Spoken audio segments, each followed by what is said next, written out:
So in this segment, we're going to be talking about the Lib Dems and why they picked the wrong candidate for leadership.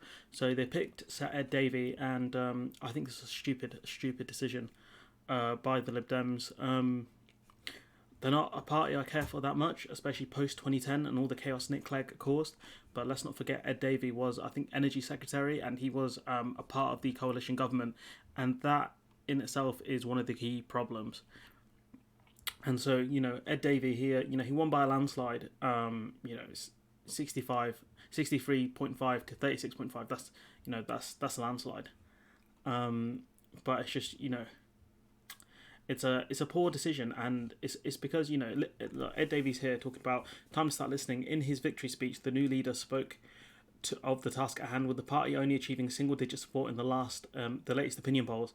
Nationally, our party has lost its touch with too many voters, he said. Yes, we are powerful advocates locally. Our campaigners listen to people, work hard for communities and deliver results.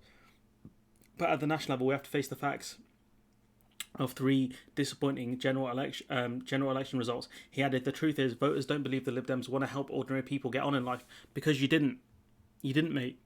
And the main problem the Lib Dems had is all the kind of quote-unquote successes the coalition government had was attributed to the Conservatives, and all the kind of, austerity, tuition fees, that was attributed to the Lib Dems, which in part is unfair, but also makes sense because the Lib Dems campaigned against tuition fee rises. They said they wanted to abolish them.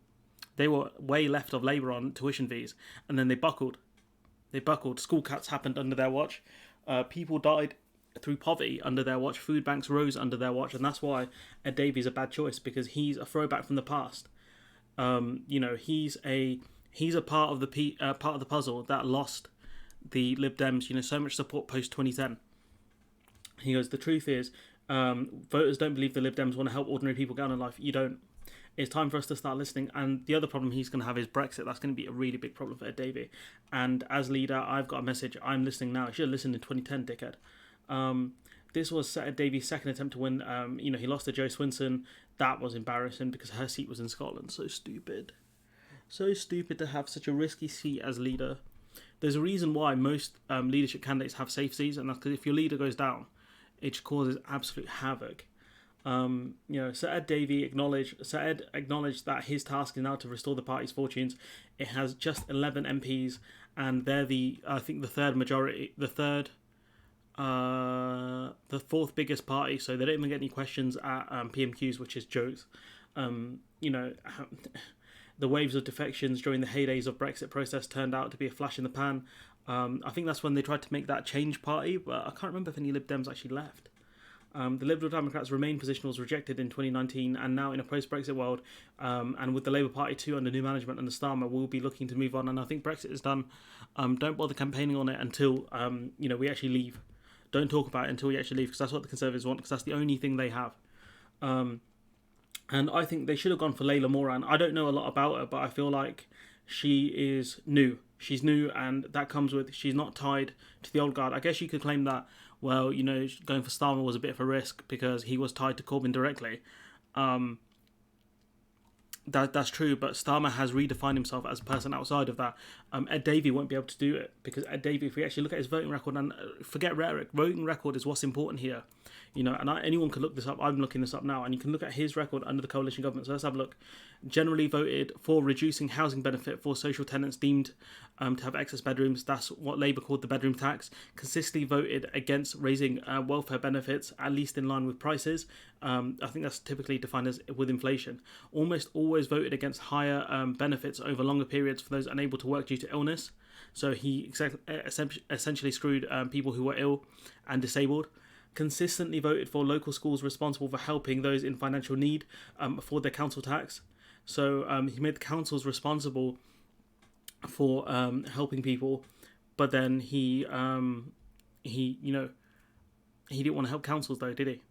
Always voted for a reduction in spending on welfare benefits. So again, voted to screw poor people. You can see 24 votes for screwing poor people.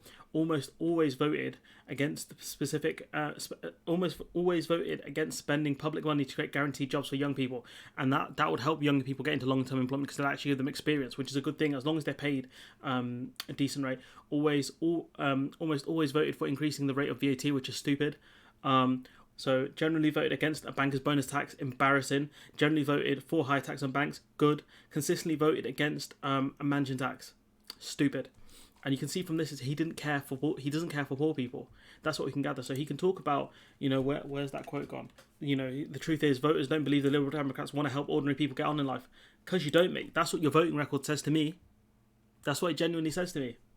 And if we actually look at her, Layla Moran, she didn't come into politics until much later on, into 2017, because she lost her seat. So it's a bit of a risk to have her in, because her majority is not that big at all. Well, it's bigger here in 2019, but in 2017 it was not a big majority, and that's the risk you play by picking her. But at the same time, you could also move her to a different seat. That's also a possibility. But if we actually look at her voting record, how she voted on taxation, she's new. Her voting record is new. She doesn't have a lot of the problems that Ed Davey has. Because look, how she voted on taxation and employment, consistently voted against raising the threshold at which people start paying income tax. That's bad. Has never voted on increasing the rate of VAT.